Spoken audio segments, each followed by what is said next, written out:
Hey, this is Jeff Cohn here with another episode of the Team Building Podcast, where we bring you top brokers and team leaders from across the United States. Today, we have a very special guest who just joined us in Omaha for our team building workshop last month. So excited to introduce Andrew Cark, coming out of Sarasota, Florida. I'm super jealous of him. I was just showing him a video of my backyard. I have a swimming pool, but it's covered with a big black winter pool tarp, and he asked me why it's covered. And I said, well, it's 20 degrees outside today, snowing literally right now. And what's the weather in Sarasota, Mr. Andrew? I think it's about 85 today, something like that. Disgusting. So maybe a cooler day than we're used to. It's disgusting. So Andrew has a very successful brokerage. It's a traditional brokerage, indie brokerage that he launched. He has over 100 agents. But Andrew, I'm going to let you brag about yourself. First and foremost, I know our audience has already caught wind that you have an accent. You sound as though maybe you grew up somewhere else. Why don't you share with everyone all the fun places you've lived? I know we've talked a lot off the record on that. And then specifically to, pun intended, the records that are behind you for anyone watching. It looks like he owned several bands and he has a whole wall of platinum and gold records behind him. So tell us a little bit about yourself. Well, first of all, I'm not a record producer. I'm just a music fan. So I'm an Alice Cooper fan, actually. So I collect Alice Cooper memorabilia. So that's all that is. And I've got a whole lockup and storage full of overpriced memorabilia that I don't even have enough wall space to put it. So that's what that is. I'm from London, England originally. Moved out of London in 2005 and moved to Spain for 4 years. That's when I got into real estate. I had a retail business back in England, got rid of that, moved over to Spain, started up a real estate business in Spain, did that for nearly 5 years. Wow. Do you speak Spanish? A little bit, but not enough to brag on here. Okay. Fair enough. I know you speak better Spanish than I do. Okay. And I started a real estate company down in Spain, and I did that for nearly 5 years, and I moved to the States in 2008. So I've been here for coming up about 11 years. Okay. So share with our audience in 60 seconds or less, how do you come to the US, to a city where you really don't know anyone, your SOI is pretty much zero, and you build a real estate brokerage with over 100 agents. And this has been in like the last 10 years, right? Yeah, I started my brokerage 7 years ago. This November, fun enough, it's coming up literally 7 years. I started off with a franchise brokerage for a year, and then decided, I built a small team of 3 people, realized I was giving away a lot of money, doing all my own marketing and stuff like that. So I decided I was kind of fed up giving that money away really for just having the brand, which personally didn't do a lot for me because I believe people buy people and it's how you present yourself. So I started up my own company really with the idea that I was going to go, well, if I get a small office or maybe 4 or 5 agents, it can cover my overheads and I can just keep on my commissions. Then it really kind of snowballed and I changed the model to more of a recruiting model. And so I ended up in a situation where it just grew and grew and grew. And we now have 150 active agents. Oh, wow. So would you have said when you first went out and started this 7 years ago, were you intending to be a large brokerage shop, or were you just wanting to be like a small 10 to 20 person team? My original intention, well, I kind of had the idea of growing it, but my real intention was to ensure that I cover my overheads and I could get in there at almost like a zero cost basis to keep all the money I made myself. I'm kind of ambitious, A-type kind of guy. I don't sit back, and if I do something like you can see, I collect memorabilia. I have a storage full of memorabilia. You're going to go big, right? So whatever I do properly, and I have an addictive personality. Sure. So it was natural for me to kind of do that. So once I started getting a few agents, I'm thinking, hang on, I can grow this thing. And I just kept working at it and recruiting. And training. We have a lot of people listening today that I'm sure identify with your strategy. The Rainmaker Model is essentially what you sought out to do, which is bring a bunch of agents around you. I call it shark sucker fish, where you're the shark producing 50% or more of the inventory for the real estate team, and then you have all the sucker fish that are eating off the scraps. But you watched this grow and scale and thought, why not just keep going so that you could put yourself in a position where you didn't have to just be dependent upon your own sales, which is the CEO model, where you can grow and be successful as your team scales out without having to go and sell property every day. Right, and that's where the company's 7 years old. I haven't sold a house other than personal stuff in nearly 4 years. So interesting. Over half of the age of the company, I've not sold a house. That's awesome. So it's funny, our stories are very parallel. We didn't even get into this last week when you were in Omaha, but I started my team 8 years ago and I stopped selling 4 years ago. And I will telling full disclosure, I probably would do 5 listings a year for close family and friends over the $500,000 price point. But for the most part, I'm not out in production at all. That's not my intent. And I turn those over to somebody else. So my team is only at 30 agents. Your team's at 150. So let's get into that a little bit today. I know there's a lot of teams, as I've gone out and visited and now coach hundreds of realtors across the country, there's a lot of teams that get stagnant. They get stuck. They might be stuck at 5 agents and 100 deals a year, or 50 agents and 500 deals a year, but they get stuck and they don't grow. Why do you believe you guys have continued to grow to this point? Well, I should clarify. I have 150 agents, but I have a business model that kind of offers something for all agents. I don't just do the team model. I do 3 or 4 different commission plans that cater to different type of agents. So are you open to sharing those publicly? Absolutely. Yeah. Absolutely. So let's say I'm a recruit and I'm, whatever level I'm at, what are my options coming in? So if you came into my company and you were, you're an experienced producer, you're doing your own marketing, or you don't even need to do marketing because you've got such a big sphere of influence, and you're with another company giving away X percentage of your commissions, you may be thinking, well, hang on, I want to make more money and continue working the same way. We offer a 100% commission program, which is perfect for those kind of agents. Yep. They pay a flat monthly fee. They pay a flat transaction fee. We don't give them anything. We don't give them leads. We don't do marketing for them. They get used to the office. They get a number of copies they can use, office facilities, stuff like that. Okay. They don't take up my time. I don't really train them. I support them if they need it, but we don't do that much. And everyone knows these agents and these types of teams. It's kind of like the brokerage within a brokerage. They don't want to mess with owning a brokerage. They already have a strong structured business. The franchise brokerage shop they're at is taking 6% or 10% of every deal. And they're saying, hey, give me an option where I can retain that and just pay a flat fee every month and pay some broker fees every month. So that's the 100% option. What is there for the new agent? So for the new agent, we have a team program, which is where we provide leads. Kind of similar model to what you do. We use Boomtown and we generate leads through using the Boomtown CRM. With that, we do much more mentoring and hand-holding. So we're happy to take new agents or less experienced agents. If they've closed 5 transactions, maybe done $1 million in their first year, and they want to progress that to become a $2, $3, or $4 million producer, I'll take those agents. We do a lot more hand holding with them. We do one-on-one meetings with them to get them used to the CRM. We have training videos on that. We provide them. We do weekly role play calls with them to go over the scripts and stuff like that for setting appointments. A lot more hand holding, a lot more mentoring. And we have a performance-based commission split. So therefore, the more they sell, the more they retain. And I've actually got agents on my team because of the commission splits and the incentives we have. I've got agents that are the original 2 agents that were at when I was another brokerage 8 years ago. They're actually still with me on my team.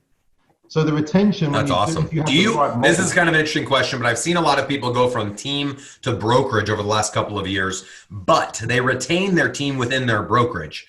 So as they open up a brokerage, they keep their team as one of the teams at the brokerage, and then they start to attract other teams and other individuals. How did you do it? Well, I just made it so that, frankly, if you take what the cost would be for them to do their own marketing, for them to go and set up their own brokerage, you're going to have all the expenses, the insurances, the office costs, all that stuff. It's really not, with the commission splits that I offer, the tier program, the split commissions for performance on a performance basis, they're actually better off staying with me. They'd actually make less money, frankly, if they took all that overhead on themselves. Because I have some great relationships with lenders, so we have MSAs in place to offset the costs. Which they probably wouldn't get as an individual. So it's more profitable for them to be with me as a broker than it is for them to go out and do their own thing. Economies of scale. And we tell our agents the very same thing for anyone listening that has a hard time retaining agents. Obviously you can offer value from a commission split standpoint, but then actual value like your office, your CRM, your trainings, accountability, coaching, motivation, and all of the other things that you can offer to them. And when teams or agents choose to leave, we always will break down and have a conversation, a business conversation to say, hey, by leaving us, maybe it's going to make you an extra 10%, but here's what you're going to lose. And we'll add up the cost of all of the items that they're losing. So I think we're aligned on that same mentality. So we talked about the new agent with the adjusting schedule of pay. Does that adjust throughout the year, or is that just per calendar year you look at what they did in the last 12 months? Excuse me. We do it on a calendar year, so it's January to December each year. Okay. We take initial split on the first couple of deals, then we have a second tier split, then we have an upper end split once they get over a certain commission threshold. So they're incentivized to do volume, and I base my margins on them hitting the second threshold. So I've effectively made my money at that point. The rest of it, they're just really covering the marketing costs. Okay. So it's a very fair system. I make a certain amount off of each agent, then I'm kind of letting them loose. They can run in the field and they can make as much money as they like. That's why you can retain them if you do it that way. Perfect. So I didn't ask you this earlier. I meant to. What were your overall sales in 2018 in units, volume, and gross commission income, if you know it? In terms of units, we did, I should know this off the top of my head. So around, hang on, I should know this. I apologize. Or last 12 months, or what you're going to do this year, whatever you know. So we probably did in the region around 168 million, which is about 800 units last year. Okay, you just divided it by your over average sales $4 price. million, over $4 million in GCI. GCI. Okay, so here is the question. This is the $1 million question. You might not have an answer today, but if we get it later, we'll put it in the show notes. Out of the $4 million GCI, and I won't ask specifically to your business, but what percentage of that do you believe a team leader or broker owner should keep as net profit? And that's the rub. As much as possible, but obviously as much as possible while continuing to be able to offer great value and retaining top talent. MREA, Millionaire Real Estate Agent, written in 05 by Gary Keller, would say that you should be giving away about 40% of your gross commission and agent commissions to get to the 7th level, where you're netting $1 million a year, working less than 5 hours a week on your business, which is the CEO model. I don't believe in paying out only 40. We pay out 70. We did 3 million last year, paid out 70% in GCI. Of our GCI, we paid out 70% in agent commission, 10% in overhead expenses, and I kept 20% net profit. Because that's the question. I mean, you can have all the agents in the world, but if you're not walking away with some money in your pocket, then what's the point? And people argue teams are more profitable than brokerages, but brokerages net make more money, even though they're a fourth less profitable. They net more at the end of the year, net total, because they have so many more agents and they have the ability, you talked about economies of scale, they have the ability to not only create MSAs, but now own title, insurance, mortgage, and all these other entities that create profit margins for them as well. So it's like leveraging everything against the bigger number. So for example, my margins on that 4 million would be over 20% plus, because the leverage that I have using the MSAs and all the different things we have in place to do that with the monthly fees we charge. So of that 4 million GCI, we're over 20% net on that. That's we're paying a ton of money on marketing, but we have MSAs that really offsets that. Yep. So it's funny. I spoke on stage a couple of years ago at Boomtown Unite, and I was on a panel with someone and told them in my 70-20-10 rule, 70% of GCI goes to agent commissions, 10% overhead, and then 20% net profit. He said, you couldn't run a team like yours with only 10% of your GCI towards overhead, because that's only, out of 3 million, that's 300,000. And I said, well, the difference is I get an additional 400 grand a year in broker fees and 120 grand a year in MSAs, which offsets it. So if I had to pay for all that on my own, which a lot of the people listening are paying for that on their own, both at the team level and the brokerage level, I would have to follow Gary Keller's model and probably pay out 50% of GCI towards agent commission, 30% towards overhead, and 20% net profit. But what I wanted to do is empower my agent to make more money by going out and using our ancillary services and charging the consumer the broker fee so they can put the extra 30% in their pocket. I think with the model, you and I are very similar. We've discussed this with the way we do with the MSAs and the broker fees. By doing that, you can allow your agents to make more money, but you also, at the end of the day, you retain more profits. That's more profitable to you. So you're a win-win situation as a team leader and a broker, and then the agent's making more money, so you retain those agents. So it's a win-win for everybody. Yep. So I have 3 questions. These are all kind of buzz topics right now. Number 1, virtual agent. Is there any virtual agent option in your office? Virtual agent, none of my off. Do you mean as in working? So would there be an option for someone to be licensed with your company and never have to go to the physical office space? Absolutely.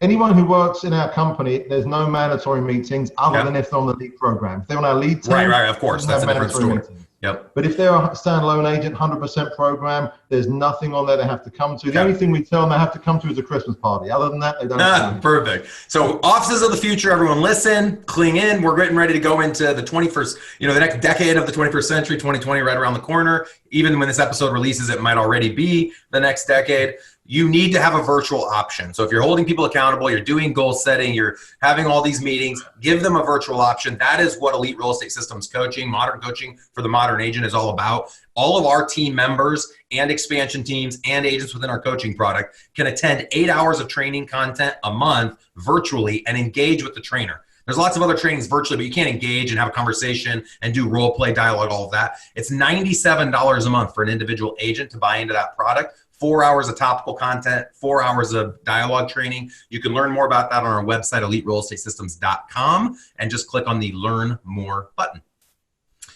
All right, second question, iBuyer. Everyone's talking about iBuyer. Everybody's worried that all these brokerages out there, Zillow, and I won't name all the other names to give them the credit, are going out and they're just saying to the consumer, don't use a realtor, let us just buy the property a little bit below market value and we'll cut the agent out of the deal. Is there anything you guys are doing to respond to that? Not really. I still believe, my personal opinion is, the biggest investment in somebody's life is their home. And I just think that, especially for us, maybe it's a different market somewhere else. We're in Sarasota, Florida. We're very much a migration state where people are moving here from somewhere else. Right. Median age is like 67 years old, maybe 70 years old. So that kind of clientele, I think, is way less. Yeah. Looking to do that. They want to be driven in a car with a person, see a home, have a relationship, and feel comfortable. People try to call it, they say that the whatever industry that's being disrupted is going to get Uberized, and it's laughable. When you hire an Uber driver, it's a $6 drive from point A to point B, and you're never going to see them again. Right. When you're hiring a real estate agent, it's a $500,000 transaction, probably the highest, most expensive transaction of their life. They're not going to Uber real estate their deal. It doesn't make sense. So I agree 100% with that. Yeah. But I will say, and I'll speak to iBuyer for anyone listening, my belief, my agents have been empowered to offer 30% below their CMA value. So when my agent goes on a listing presentation, they'll say, Mr. and Mrs. Seller, today you're going to get the very first offer. And the seller's like, what? And you're like, yeah. The owner of my company, Jeff Cohn, owns an investment company, and they buy about 100 properties a year in and around the Omaha area. The offer is going to be laughable. It's going to be 30% below the market value that I'm going to share with you later in the presentation. So now we say to them, hey, your house is worth 200 on the MLS. It'll sell for 190 after commission and everything. You end up netting 175. Jeff would come in and buy the property 30% below market at 140. So if you don't want to put it on the market and get it fixed up and paint that wall and strip that wallpaper, and you just want a done deal close in 7 days, or you pick the terms essentially, they'd buy it for 140. Now, most people will laugh at it, but it's cool that you've empowered the agent with the ability to at least offer that. And I would suggest everyone listening does it. And if you don't have the money to buy it, I'll buy it for you. If I'm buying it 30% below market value, I will partner with you anywhere in the country and buy that property if that person doing the CMA knows what they're doing. That's right. All right, third item. So the first question, I guess what we did the iBuyer was the second. What was my first question? Regarding was, we're both IDs. I'll get back to it. But the third, virtual agent. Virtual agent's the first, iBuyer's the second. The third is salaried agents. So there's a lot of people that believe because of all these disruptions and these other companies that are going to be popping up, taking away their agent commission, that those agents will still stay licensed and relative. Those businesses will have to partner. Just like Uber needed drivers. The need of drivers didn't go away. The way they got compensated did. The way they got hailed changed. So I think the same will happen for realtors. And I think 95% of agents that don't have a strong SOI, those individual average Joe agents that do 7 deals a year and earn 17 grand a year, will go more shift into like a hybrid or a traditional salary position. They'll go in, report to work every day. They'll get paid $15 an hour. They'll get a tiny little bonus anytime a person puts a deal together. So there's been a handful of guests we've had on our show that are already running this model within their team. And so what they do is when they have a brand new agent that they think is going to be a killer, or they have an agent that's not doing like super well, not as well as they're wanting to do, but you can tell that their talent, if they applied themselves, they could be successful. They're giving them that salary position hybrid option. Have you guys done that yet or considered doing that? I haven't done it, and I wouldn't do it personally, because I believe if they're not capable of closing the deals where they're making the lion's share of the money, they're not going to work for $15 an hour. So cut them out if they're not performing, frankly. So this is a good back and forth. I'll disagree with you, and the audience always likes to hear a little bit of a disagreement. There's a lot of agents out there that don't need to make $100,000 a year. They're probably happy. They get in the business and say they want to make 100, but they're truly happy making 35 grand or 40 grand. But we know a lot of agents that aren't even making that say they'd be happy making 40 and they're making 20. Well, now you can go to them and say, you can tell their talent. The only reason they're not making the calls, they have a scarcity mindset. They don't believe in themselves, but your statistics prove, based on their literal statistics, if you track analytically, you have someone in your organization for 12 months, you can start to figure out if they went on 2 open houses in a month, they're going to generate 1 deal that makes the company $6,000, they keep $4,000. But they don't believe in themselves. And so from an abundant mindset standpoint, as the broker, you say to them, hey, instead of quitting real estate altogether, why don't I pay you $2,000 a month? And every sale you have, we'll do a 90-10 split. You keep 10.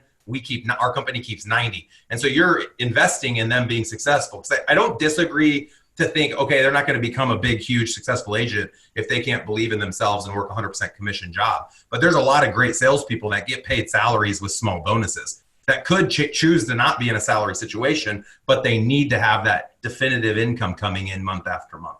And I don't disagree with your theory. I guess from my business model standpoint, I just try and keep my fixed costs as low as possible. So it goes against my whole ethos of my business, which is to keep my overheads as low as possible with MSAs and other different contributions. So that's just my personal business model. I wouldn't do it. And our goal is to put all of our opinions out there to the world and let you guys use what you want. No one way is the right way. I think we will see a lot more of the iBuyer. I know we'll see a lot more virtual office like EXP. And I know that the salary position hybrid is going to be something of the future as well.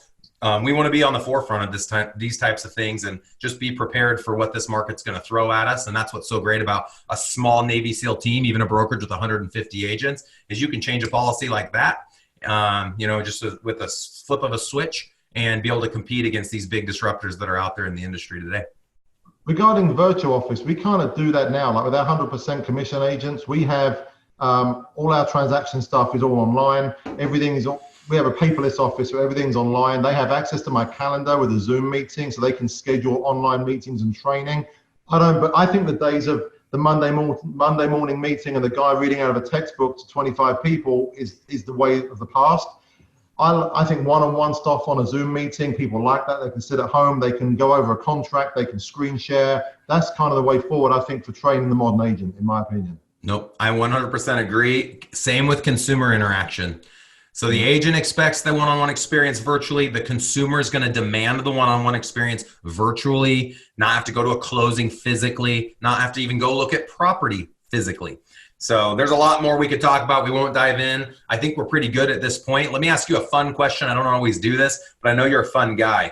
Since you've been in the business, you've been in the U.S., you've probably seen some crazy stuff in Spain, but in the U.S., what is the most crazy situation you came across showing a property or going on a list pres or dealing with an agent or walking into the agent office?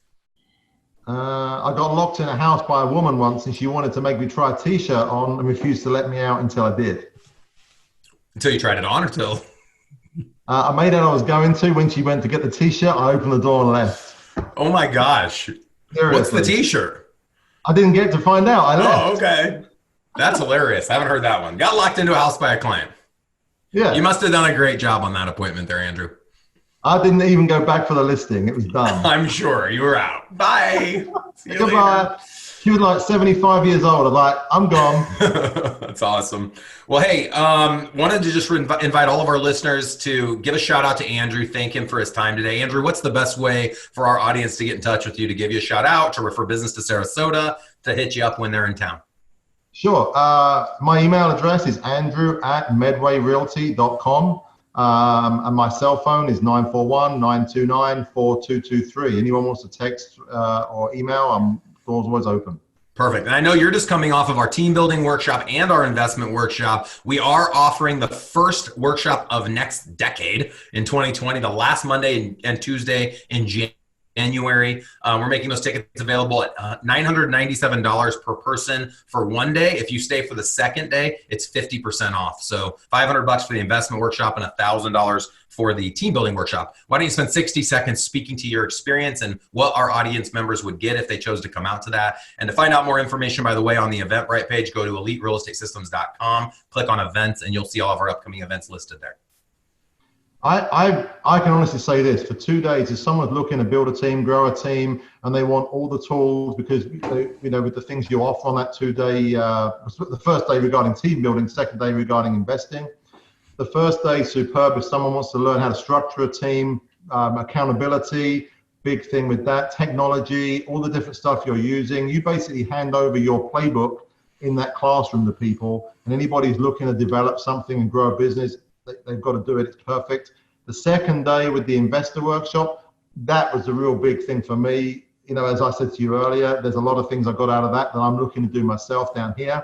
They're two must-do days, quite frankly, worth every penny, and they'll make their money back 20 times over if they follow what you say.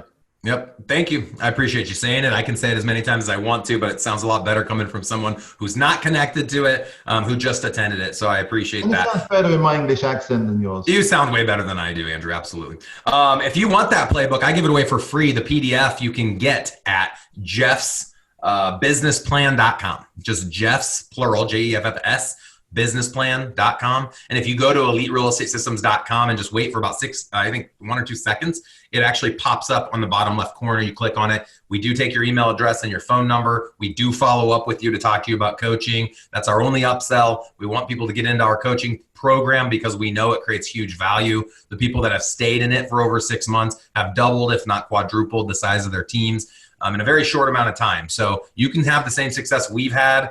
We grew from 70 to over 700 sites in 6 years, making us the #1 team at Berkshire Hathaway, where we still are in the world. And so you can have the exact same results just by putting in the time, putting in the work, being consistent, creating a great culture, creating leads for people, giving them this, adjustable split structures depending on where they're at in their business, and all the different things that we talked to Andrew about today. So Andrew, thanks again. You crushed the podcast. Really appreciate you being on the show with us today. Thanks for having me.